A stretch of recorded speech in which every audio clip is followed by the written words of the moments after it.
thing and functioning basically as a record company, you know.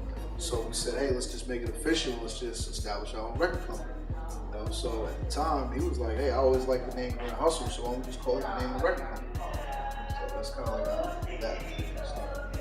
Would you say that y'all as close now as you were in the very beginning? Because I know I heard something where it was like you was talking to him in a barbershop or something like that because you actually knew him through Toomp, who knew him through his cousin, right? Yeah, I do my research now. Yeah. Me and Toomp were looking for DJ Toomp, for those who may not know.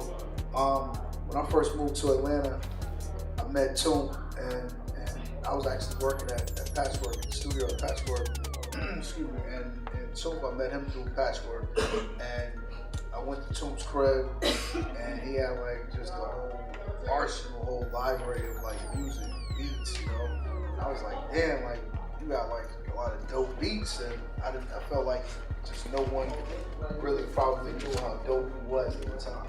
So my conversation with Toomp was like, yo, we gotta find an artist so that you can showcase your work on one artist as opposed to chasing down 50 million artists trying to sell a beat kind of thing, you know? So Toomp actually grew up with a guy named Tramel, rest in peace, who was Tip's cousin, you know? So that's pretty much how we ended up meeting Tip. You know, Tramel brought Tip to Toomp and was like, you know, you gotta meet my little cousin. Toomp came to me and was like, yo, I met this kid, you know, we gotta meet him, he's dope, he's talented. Okay, so y'all sat down in the barbershop that day and you was sitting there and you was talking to him and you ain't realized that this was the artist that you were supposed to be meeting that day. Sure. This is like 2000. So, you know, like, everybody think like Atlanta back in like 2000, like Outkast and Goody Mob and you know, just that whole movement of the Dungeon Family. Then you had the Attic Crew with, you know, Jim Crow and Young Bloods. And you looked at everybody that was coming out of Atlanta for the most part. Everybody had like dreads and gold teeth and tattoos, and you know, so when I met Tip in the barbershop, you know, here he was, a young dude, clean dude, no tats, no gold teeth, just young, you know, kid wearing polo, you know, like, and we were talking probably for like about an hour and a half or so, and finally I'm like, you know, there's a bunch of us in there talking, drinking beer, just talking, and finally I'm like, well, where's the rapper at? For us, we started working together, and we developed obviously a great friendship. I don't have a brother, he don't have a brother, so I would even say like a brotherhood in the sense, you know. And to answer your question, do I think we're closer now than we did? I definitely think we're closer now because our relationship has been tested. You know what I'm saying? A lot of times, you know, it's easy to be cool with somebody when it's all good. You know, when you know how that goes. When it's all good, it's easy to be all good. But when your relationship is tested and strained and, you know, you have challenges, that's really kind of like when you really see what kind of relationship you really have with certain people, you know? Yeah. Was it ever a time within that where you kind of did feel like your relationship was strained though? Or was it? Yeah, for sure. You know what I'm saying? For sure. I mean, like, it's the realities. It's like, you know, it was a dream of mine. You know, before I met Tip, I was pursuing music, you know? So I was pursuing music from the time I was 17 years old. You know, I'm from New York and grew up in New Jersey and New York, and I interned at Arista Records. So this is back when I was like in 12th grade. I would literally go from New Jersey to Manhattan. You know, so a lot of people don't really know the extent of that, but that's like jumping on the bus, paying to get on the bus, riding across. You know what I'm saying? Like really like working for free. You know, so for me, it was my dream to do what I'm doing, just like it was his dream. So, of course, it's only natural. I'd be lying if I said, hey, you know, like when things were going bad, I was happy about it or I was proud of it, you know. So, I mean, it definitely tests your relationship, but I'm a real believer in God. And for me, it's like everybody's story is different, you know, and for me, like no matter what, no matter how bad things might have been for me, it's still better than a lot of people that do. So I ain't tripping about nothing. Right.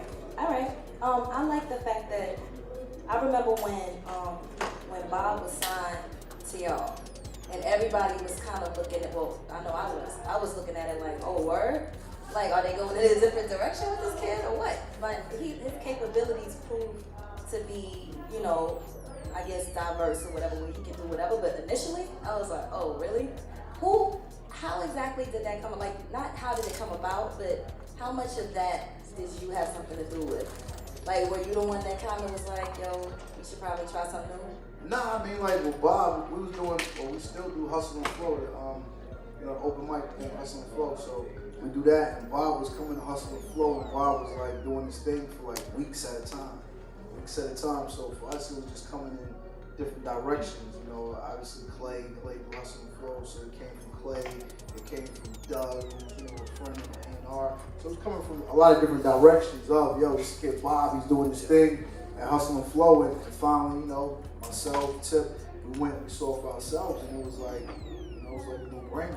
And I think more than anything, like, when you see somebody, we're all in the music business, so at the end of the day, we know that it's good for a person to be able to rap and all of that. That's dope. It's dope for a person to be able to sing good, but when a person can actually like play some instruments, like we all respect and know that that's like a whole nother level of potential, of commitment, dedication, of talent. So I mean, naturally, we respected the fact that this dude was on stage and he was playing guitar and singing, rapping, and at the same time from Decatur, and a dude that was from Atlanta. So it wasn't like he was a stranger, I guess maybe so I know how to direct the conversation. How many artists are in the room? Okay, maybe artists. Behind the scenes people in the room? Everybody else?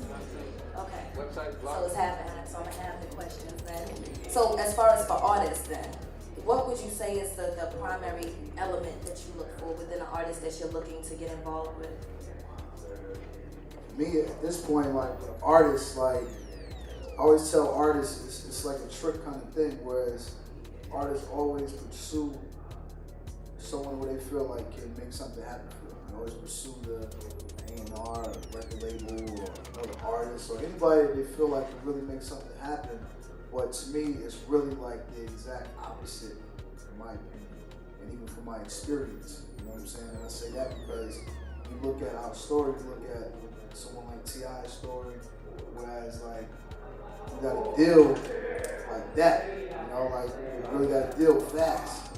From the standpoint of we met each other, we did a demo tape, maybe a month later we got a deal. You know what I'm saying? With the face, so it was like it was real fast. But at the end of the day, it didn't play out right, and we kind of like went backwards. We went back and we said, you know what? We'll take matters into our own hands. We started working the whole Chitlin circuit, the region, the territory, and got hot, and then people came looking for us.